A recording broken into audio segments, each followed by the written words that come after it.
Bihar board से जितने भी परीक्षार्थी इंटर बोर्ड एग्जाम 2024 में सम्मिलित होने जा रहे हैं, अर्थात कि आप वर्तमान में क्लास 12 में स्टडी कर रहे हैं, तो आप सभी छात्र छात्राओं का आप जानते हैं कि 1 फरवरी से आपका इंटर बोर्ड एग्जाम 2024 की शुरुआत होगा। आप आर्ट्स स्ट्रीम से हैं, साइंस या कॉमर्स किसी भी स्ट्रीम से हैं, तो आपका हिंदी और इंग्लिश का पेपर जो है मतलब कि एक ही बुक से सिलेबस सेम रहता है। आज हम आपके सामने हिंदी का एक शानदार मॉडल पेपर जो कि आपके इंटर बोर्ड एग्जाम 2024 के लिए जिसमें सिर्फ संभावित प्रश्न है उसकी हम लोग चर्चा करेंगे। तो चलिए शुरू करते हैं ध्यान से। अगर आप भी आर्ट साइंस कॉमर्स किसी भी स्ट्रीम के परीक्षार्थी हैं, 12 की बोर्ड एग्जाम 2024 में सम्मिलित होने जा रहे हैं, तो आपका हिंदी का यहाँ पे जो भी विषय कोड है, हिंदी का एक शानदार मॉडल पेपर जो नया मॉडल पेपर है 2024 के लिए, उसकी हम लोग चर्चा करेंगे। आप जानते हैं नए पैटर्न के अनुसार आपसे 100 ऑब्जेक्टिव प्रश्न पूछा जाएगा, उसमें से 50 आपको बनाना है। तो आज हम लोग इस मॉडल पेपर के ऑब्जेक्टिव प्रश्न पे फोकस रहेंगे। तो आपको क्या करना है कि आप कभी भी क्लास को देखें, आपको बस मोबाइल को फुल स्क्रीन मोड में करके और एक एक प्रश्न को ध्यान से समझिएगा, और कभी भी क्लास को देखें नीचे कमेंट बॉक्स इसीलिए है, कमेंट में उत्तर देने का प्रयास कीजिएगा, और जिस प्रश्न का उत्तर गलत होगा मैं सही उत्तर बताऊंगा, याद कर लेंगे, क्योंकि अंतिम समय में आपके पास बस यही विकल्प बचा है कि अपना स्व मूल्यांकन इस सभी टेस्ट के माध्यम से करते रहें। और ये भी आप सीखे कि इस चैप्टर से प्रश्न आया तो मुझसे गलत हो रहा है, तो उस चैप्टर को जब क्लास खत्म होगा तो आपने बुक उठाइए और उस चैप्टर को पढ़ जाइए। चलिए शुरू करते हैं। एक एक प्रश्न ध्यान से मैं जिस रूप में बता दिया इसी रूप में आप पढ़ाई करेंगे तभी इस क्लास से ज्यादा बेनिफिट आप उठा सकते हैं। यहाँ पे देखिए मार्केट में जो सर्वश्रेष्ठ मॉडल पेपर है उसी की हम लोग चर्चा कर रहे हैं। खंड अ वस्तुनिष्ठ प्रश्न कर रहे 100 तक ऑब्जेक्टिव प्रश्न है, मतलब कि नया मॉडल पेपर है 2024 के लिए तैयार किया गया है। 50 प्रश्न का उत्तर आपको देना है ओएमआर सीट पे, लेकिन हम लोग पूरे 50 में पूरे 100 में 100 की चर्चा करेंगे, ठीक है। अब पहला प्रश्न देखिए यहाँ पे ही रहा, कह रहा है आपसे ऊ सदा नीरा निबंध जो है किस पुस्तक से लिया गया है। वो सादा नीरा निबंध आपसे एग्जाम में आएगा, पूछेगा किस पुस्तक से लिया गया, इसका उत्तर दीजिए जल्दी से। तो जो भी विद्यार्थी सोच रहे हैं कि सर इसका सही उत्तर ऑप्शन सी होगा, बोलते क्षण से लिया गया है, आपका उत्तर बिल्कुल सही है। वो सदा नीरा निबंध किस पुस्तक से लिया गया है, बोलते क्षण से। चलिए आगे बढ़ते हैं। दूसरा नंबर प्रश्न आपसे क्या पूछ रहा है कि कृष्ण का विलोम क्या है। तो कृष्ण का मतलब होता है कि मतलब कि श्याम वर्ण, अर्थात कि काले रंग से, जिसका मतलब कि जिसका सामान्य अर्थ हम लोग समझे तो काला हो जाएगा। तो कृष्ण का विलोम क्या होता है, शुक्ल होता है। ऐसा भी कृष्ण पक्ष और उसके उल्टे सीधे 15-20 दिन बाद क्या होता है, शुक्ल पक्ष, ठीक है। तो कृष्ण का विलोम मतलब उल्टा क्या हो जाएगा, शुक्ल। ऑप्शन सी सही उत्तर हो जाएगा, ठीक है। तो पहला का भी ऑप्शन सी, दूसरा का भी ऑप्शन सी। ध्यान से देखते चलिएगा, ध्यान से, अंतिम समय है तो इसीलिए हम लोग जल्दी जल्दी प्रश्न उत्तर पे सिर्फ फोकस है। और ये मॉडल पेपर है, उसके साथ साथ महत्वपूर्ण प्रश्न, मतलब ये सभी गेस प्रश्न है इस साल के लिए, तो सभी प्रश्न आपको याद होना चाहिए। तीसरा नंबर प्रश्न क्या पूछा है, स्तुति का विलोम है। अब स्तुति का उल्टा, तो स्तुति शब्द में क्या होता है, किसी का आप स्तुति कर रहे हैं मतलब कि उसकी बड़ाई कर रहे हैं। जैसे आप देखते हैं किसी भी देवी देवता का स्तुति में क्या, तो उनका ज्यादा बड़ाई वगैरह कर रहे हैं, उन्होंने ये काम किया, तो इसका उल्टा क्या हो जाएगा, निंदा करना। बिल्कुल सही, ऑप्शन ए सही उत्तर हो जाएगा। चौथा नंबर प्रश्न देखिए क्या कह रहा है, यथार्थ के इस लेन देन का नाम ही संसार है। यह पंक्ति किसके द्वारा लिखी गई है, यथार्थ के इस लेन देन का नाम संसार है। यह पंक्ति इसमें से किसके मतलब कि किस कहानीकार के द्वारा लिखे गए कहानी में आपने पढ़ा है अपने बुक में, ये आपसे प्रश्न पूछा जा रहा है। चौथा नंबर प्रश्न तो ध्यान से देखिए, तो मलयज की जो हम लोग डायरी पढ़ते हैं, हंसते हुए मेरे अकेलापन, उसी में एक बात आया है, तो ऑप्शन बी सही उत्तर हो जाएगा। याद करते चलिएगा। अब अगला प्रश्न यहीं पे है, देख लेते हैं हम लोग क्या पूछा है। कह जिसका जन्म पहले हुआ हो, अर्थात कि बड़ा भाई, वह क्या कहलाता है। तो जिसका जन्म पहले हुआ वो क्या कहलाता है, आपका अग्रज है, ठीक है। ऑप्शन सी सही उत्तर हो जाएगा। और वही प्रश्न पूछे कि जिसका जन्म आपके बाद में हुआ तो क्या होगा, अनुज हो जाएगा, ठीक है। तो अग्रज और अनुज से हमेशा प्रश्न पूछा जाता है आपके इंटर बोर्ड एग्जाम में। तो 5 का फिलहाल ऑप्शन सी बिल्कुल सही उत्तर है। चलिए उत्तर देते चलिएगा और एक एक प्रश्न को याद करते चलिएगा, सभी प्रश्न। और यहाँ पे आपको अंत में बताना होगा कि आज के क्लास में से आपका कुल कितना सही हुआ क्वेश्चन। चलिए छठा नंबर प्रश्न देखते हैं। कह रहा है आपसे जिसके बिना काम न चल सके, उसके लिए एक शब्द, तो जिसके बिना काम न चल सके उसे हम लोग बोलते हैं अपरिहार्य, कि अपरिहार्य है मतलब कि इसके बिना काम नहीं चल सकता है, ठीक है। छठा नंबर प्रश्न का सही उत्तर क्या हो जाएगा, यहाँ पे देखिए ऑप्शन ए पे दिया गया है, तो यही सही उत्तर है। जो आवश्यक हो वो आवश्यक हो जाएगा, जो रोध उत्पन्न करे किसी भी कार्य को रोके तो उसको अवरोधक बोलते हैं, और जो जरूरी तो आप समझ ही रहे हैं, जो नेसेसरी हो। और अपरिहार्य मतलब जिसके बिना कार्य न चल सके, अनेक शब्दों के लिए एक शब्द से प्रश्न था। अगला प्रश्न आपसे कह रहा है मुक्ति बोध का जन्म स्थल कहां है। मतलब मुक्ति बोध जो हम लोग पढ़े थे, गजानन माधव मुक्ति बोध, आपको याद होंगे। तो इनका जन्म स्थान तो सयोपुर में है, ये मध्य प्रदेश में है। ठीक है, ऑप्शन बी आपका सही उत्तर हो जाएगा। अब देखिए गजानन माधव मुक्ति बोध से प्रश्न आ गया, अगर इनके द्वारा इनसे इनके जीवनी से ये प्रश्न था, अगर इससे कोई भी प्रश्न आपसे नहीं बन पा रहा तो इसको पूरा आपको चैप्टर पढ़ लेना है, तो अंतिम समय में आपको ऐसे ही पढ़ाई करना चाहिए। तो इनका जन्म आप जानते हैं कहाँ हुआ था, सयोपुर में, जो शायद ग्वालियर मध्य प्रदेश में है, और 13 नवंबर 1917 को इनका जन्म हुआ था। ठीक, 13 नवंबर 1917 को, ये भी याद रखेंगे, प्रश्न आता है। और सयोपुर कहाँ है, तो आपके ग्वालियर मध्य प्रदेश में है। चलिए आगे बढ़ते हैं, अगला प्रश्न आपके स्क्रीन पे ये रहा, 8 नंबर प्रश्न देखेंगे। कह रहा है आपसे झंझट शब्द का पर्यायवाची क्या है। किसी से आप झंझट कर रहे हैं तो उसका पर्यायवाची शब्द, तो झंझट का पहले आपको अर्थ समझना होगा। जैसे आप देखते हैं सामान्य अर्थ में लोग क्या कहते हैं, झगड़ा झंझट, तो उसका मतलब क्या है कि झंझट कर रहे, झगड़ा तो एक झगड़ा होता है, लड़ाई वगैरह, और झंझट मतलब ज्यादा आप बवाल मचा रहे हैं तो बवाल हो जाएगा। ऑप्शन सी, शोरगुल कर रहे हैं, ऑप्शन सी सही उत्तर हो जाएगा। चलिए 9 नंबर प्रश्न, करें डरावना शब्द का पर्यायवाची होगा। डरावना शब्द मतलब कोई भी डरावना का अर्थ अगर आप समझ गए तो इसका पर्यायवाची आप बता सकते हैं। देखिए डरावना मतलब जिससे आप डर जाएं, तो डरावना भय होगा, नहीं होगा, लुंठक होगा, नहीं होगा, क्रोध होगा, नहीं, क्या होगा, भयानक। जो चीज भयानक है वही डरावना है, तो ऑप्शन डी सही उत्तर जाएगा। अगला प्रश्न देखिए, कह रहा है पंचायती राज में क्या खो गया है, ये आपके बुक से प्रश्न है। तो पंचायती राज में पंच परमेश्वर खो गए हैं, तो ऑप्शन सी 10 नंबर प्रश्न का बिल्कुल सही उत्तर हो जाएगा। मैं जल्दी जल्दी बता रहा हूं क्योंकि एग्जाम में कम समय, तो सीधे प्रश्न का उत्तर है, तो हिंदी है, ऐसे भी इसमें कुछ लॉजिक है नहीं। अगर बुक आप पढ़े हिंदी व्याकरण पे आपका कमांड है तो जल्दी से इस प्रश्न का उत्तर दीजिए, नहीं मालूम है तो याद जरूर कर लीजिए कि एग्जाम में सब प्रश्न आए तो नहीं छूटे। नया मॉडल पेपर है और मैं फिर बता दे रहा हूँ कि इस साल के लिए सभी संभावित प्रश्न है।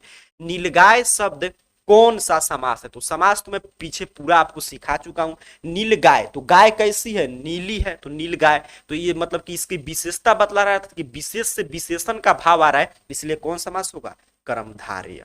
याद रखेंगे, ऑप्शन बी बिल्कुल सही उत्तर हो जाएगा। ठीक है, आगे बढ़े, अगला प्रश्न देखिए, नीलगाय कौन सा समास है, यहाँ पे पूछा था, तो एक कर्मधारय समास है। क्यों, क्योंकि विशेष से विशेषण का भाव है। अब कह रहा है आपसे 12 नंबर प्रश्न, नवयुवक शब्द में कौन सा समास है। नवयुवक शब्द में आपसे पूछ रहा है कौन सा समास है, तो नवयुवक, तो युवक कैसा है, फिर वही है, वही बात मतलब कि इसमें भी रिपीट हो रहा है कि युवक कैसा है, तो नया है, तो इसकी विशेषता बतला रहा है, मतलब विशेष से विशेषण का भाव आ गया, वैसे हम कहेंगे सर कर्मधारय समास है। ध्यान से देख लेंगे, ऑप्शन सी 12 नंबर प्रश्न का बिल्कुल राइट उत्तर है। चलिए 13 नंबर प्रश्न, कर रस्सी का टुकड़ा के रचनाकार, ये तो आपके बुक से प्रश्न लिया गया है। रस्सी के टुकड़ा जो हम लोग पढ़ते हैं उसके रचनाकार कौन है, 13 नंबर प्रश्न में आपसे यही पूछा गया। जल्दी से उत्तर दीजिए, कभी भी आप क्लास को देखें उत्तर जरूर अपने मन में सोचिएगा। अगर सही उत्तर मालूम होगा तो कमेंट बॉक्स में देते चलिएगा, अगर नहीं मालूम होगा तो सही उत्तर जो मैं बता रहा हूँ याद रखेंगे। तो यहाँ पे मोपारसे हैं, गाइडी मोपांसा, तो ऑप्शन बी सही उत्तर है आपके 13 नंबर प्रश्न का।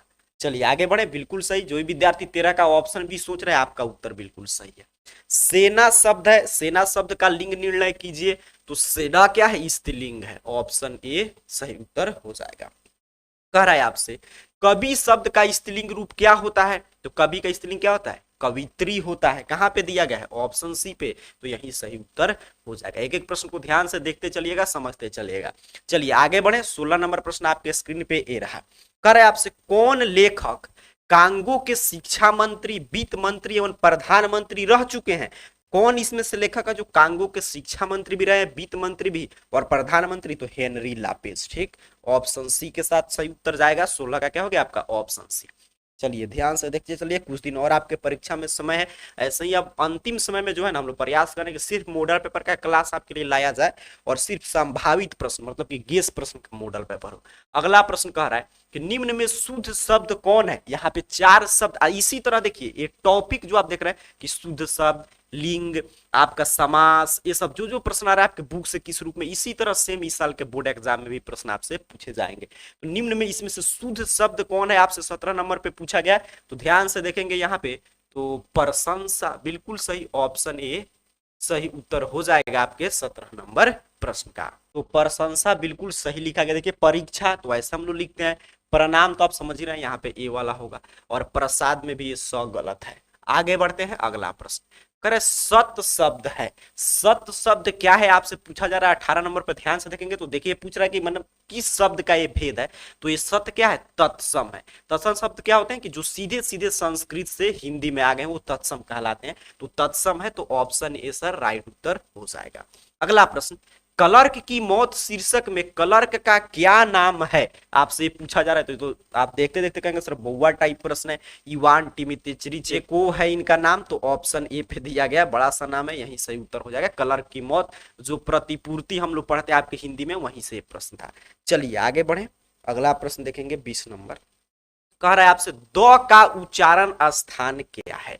उच्चारण स्थान वर्ण का, इससे भी खूब प्रश्न पूछे जाते हैं। कर द शब्द का उच्चारण स्थान आपको बताना है। 20 नंबर प्रश्न में यही प्रश्न पूछा गया है। तो देखिए यहाँ पे दांत, त थ द, जितने भी त वर्ग है सबका दंत होता है, मतलब दांत से इसका उच्चारण, जीभ दांत में सट, देखिए आप उच्चारण करेंगे तो सटेगा, तो इसलिए ऑप्शन बी सही उत्तर हो जाएगा। सुबह हुई इसीलिए पंछी चहक उठे, कौन सा वाक्य है, मतलब किस वाक्य का उदाहरण है। देखिए सुबह हुई एक वाक्य यहां पे दिखाई दे रहा है, इसलिए पंछी चहक उठे, तो दो वाक्यों को जोड़ा गया तो मिश्र वाक्य, ऑप्शन बी सही उत्तर हो जाएगा आपके 21 नंबर प्रश्न का। 22 नंबर प्रश्न कह रहे आपसे कि अकाल पड़ेगी और लोग मरेंगे, ये कौन सा वाक्य है। मतलब 22 नंबर प्रश्न में जो आप देख रहे हैं कि अकाल पड़ेगी और लोग मरेंगे, ये किस वाक्य का उदाहरण आपसे पूछा जा रहा है। तो ये संयुक्त, देखिए दो वाक्य जोड़ा गया है यहाँ पे, देखिए अकाल पड़ेगी और लोग मरेंगे, ये वाक्य इस पे डिपेंड, अगर अकाल पड़ेगी तभी लोग मरेंगे, तो इसे क्या बोलते हैं हम लोग, संयुक्त वाक्य। ठीक है, ऑप्शन सी सही उत्तर है आपके 22 नंबर प्रश्न का। वाक्य का भेद, और वाक्य तो काफी छोटा सा चैप्टर है आपका वाक्य हिंदी में, इसको ध्यान से समझ के रखिएगा, यहां से प्रश्न आएंगे। अगला प्रश्न आपसे पूछा गया, हिंदी कहानी के विकास में मील का पत्थर कौन सी कहानी मानी जाती है। इसमें से ये तो सीधे सीधे आपके बुक अगर पढ़ेंगे, मैं इसलिए बोलता हूँ अभी भी समय है, हिंदी का जो पतला सा बुक है उसमें जितने भी कहानी कविता है, कहानीकार की जीवनी बार बार जरूर पढ़ जाइएगा। देखिए अगर बुक आप पढ़े होंगे अच्छा सा, तो इस प्रश्न का उत्तर जल्दी से दे दीजिए, क्या होगा आपका 23 नंबर प्रश्न का सही उत्तर। तो ऑप्शन ए उसने कहा था, बिल्कुल सही। उसने कहा था कहानी जो है वो आपके हिंदी के विकास में मील का पत्थर है। चलिए आगे बढ़ते हैं, कर निम्न में सर्वनामिक विशेषण इसमें से कौन सा है। ये प्रश्न जो आप देख रहे हैं सीधे सीधे ऑप्शन वगैरह कई बार इंटर बोर्ड एग्जाम में पूछा गया प्रश्न है, तो सही उत्तर हो जाएगा ऐसा आदमी नहीं देखा। ये क्या है, सर्वनामिक विशेषण है ऐसा। और यहाँ पे पीला तो ये तो आपको मतलब कि गुण वगैरह बता रहा है, ये संख्यावाचक हो गया, ये परिणामवाचक हो गया। प्रेम शब्द का विशेषण क्या होगा, प्रेम का विशेषण क्या होगा आपसे पूछा जा रहा है, तो प्रेमी, बिल्कुल सही, ऑप्शन ए सही उत्तर हो जाएगा। चलिए आगे बढ़ते हैं, अगला प्रश्न देखेंगे 26 नंबर।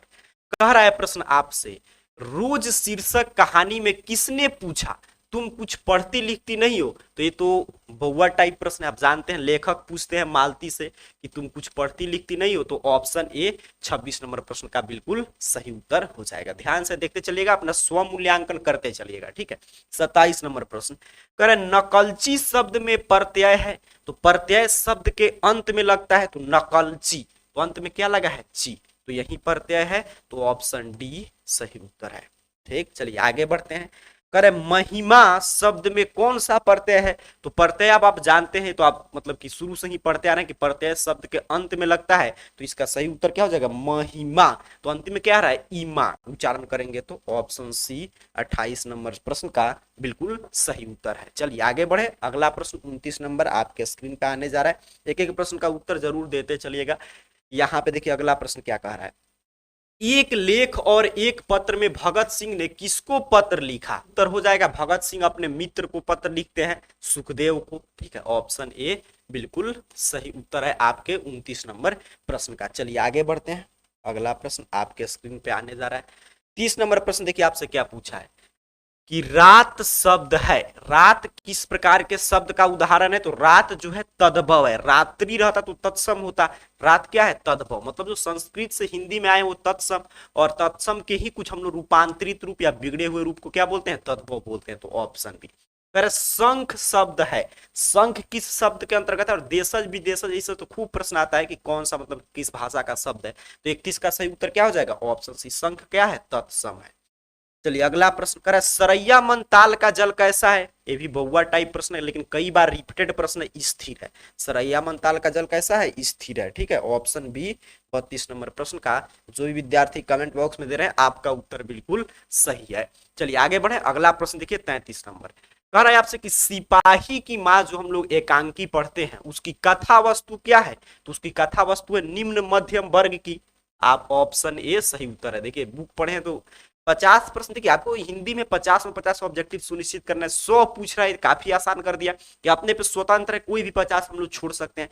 तो या तो व्याकरण वाले पोर्शन को कमांड कर लीजिए या बुक अच्छा से पढ़ जाइए, और दोनों थोड़ा थोड़ा जानते हैं तभी काम चल जाएगा, क्योंकि कुछ इससे प्रश्न आएगा इजी जी, उसको बनाइएगा व्याकरण से, हिंदी व्याकरण से, और कुछ बुक का जो ऊपर ऊपर से प्रश्न रहेगा ये सब वो आपको बना लेना है। मतलब 50 तो हिंदी में कोशिश करना चाहिए, किसी भी हाल में ऑब्जेक्टिव सही हो जाए, क्योंकि हिंदी में देखिए क्या है, सब्जेक्टिव में आपका अंक वगैरह कटेगा, क्योंकि भाषा विषय है, इसमें पूरा मतलब कि राइटिंग आपका मायने करता है। उसके साथ साथ आप किस रूप में लिख रहे हैं, शब्द जैसा लिखा हुआ ऐसे ही लिख पा रहे हैं कि नहीं, जैसे परिश्रम ऐसे ऐसे लिख देंगे तभी इसमें अंक कटेगा। वहीं आपका फिजिक्स, केमिस्ट्री, बायो या और कोई सब्जेक्ट है तो उसमें नहीं कटता है, बट इसमें कटेगा क्योंकि भाषा विषय है। इसलिए अपने को ये सुनिश्चित, इसमें देखिए ऑब्जेक्टिव में तो ये सब मतलब कि ये सब समस्या है नहीं, सीधे सीधे आप जो बनाएंगे उसका अंक मिलेगा जितना आपका सही होगा। तो इसलिए हिंदी में तो कम से कम आपको ये सुनिश्चित करके चलना है कि 50 में 49 नहीं हो, 50 में 50 आपका ऑब्जेक्टिव सही हो।